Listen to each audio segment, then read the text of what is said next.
Okay, you gotta love this. My most favorite thing to do is ask people if they know what the Greek word for whatever is, and when they say no, and I ask them, do you know what it means? And they still say no because they didn't know what it was a Greek word for whatever, and they didn't, most likely not going to know what it means. So today I'm going to go over two words.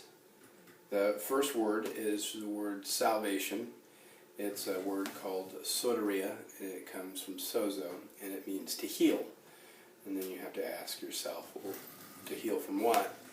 And if you're indoctrinated by any kind of scripture whatsoever, you'll know that you're probably needing to heal from sin and the damages that sin leaves on your soul. So that's salvation. Now, the difference between salvation and redemption, which most people don't know, most pastors don't know the difference between two very important words, basically the staples of our Christian faith, and that's the word salvation and redemption. They think it's the same thing, and it is absolutely not. Very few pastors. I met one pastor that actually knew there was a difference, and he actually knew the definitions of the differences. However, he couldn't answer one vital question, and which doesn't surprise me. But the difference between salvation and redemption is the Greek word for redemption is apolotrusis, and of course I don't know if I'm enunciating these words correctly or not. I am not a Greek scholar. I'm just a dude that's checking out every word that's proceeding out of the mouth of God. I want to know what words mean as I'm studying the scripture.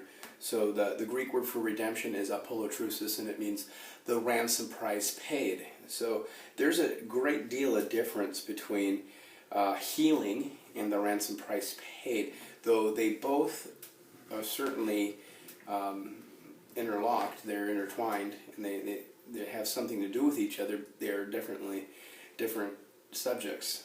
Now, you may ask, okay, so what is the importance of this? And the importance of this is that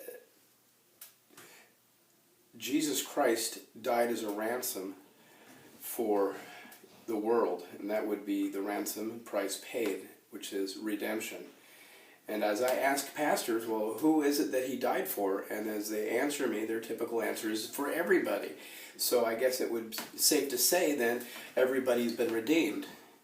And of course, at a loss of words, they don't know what to say, but they typically say, well, no, not everyone, you have to believe. I'm like, well, so the ransom price is contingent on whether you believe in it or not. Unfortunately, that's a heresy in itself, because Jesus Christ paid the ransom for every human being, whether you believe it or not. That's the staple of your Christian faith. So it is safe to say that everybody has been redeemed. Everybody, every last human on earth.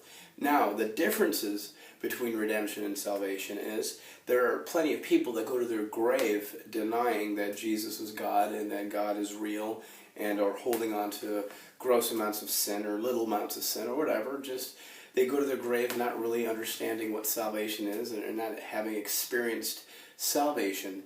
So if you look at salvation as the unfolding of the redemption, the ransom price paid, and you start to realize that salvation comes to those who receive their redemption, you'll start to realize, oh, I get it.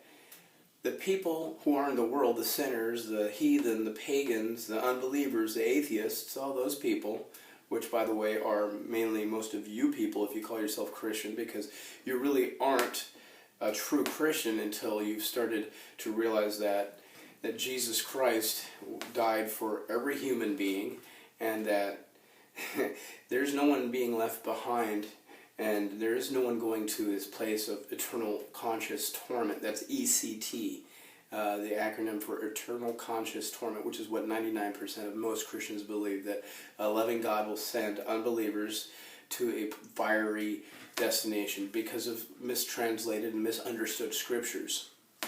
So, back to redemption and salvation. Redemption being the ransom price paid, and salvation being healing. Unbelievers do not get to experience the unfolding of their redemption because they have been blinded and God's wrath remains on them and they can't see. And get this, this will be the kicker. It's not their fault.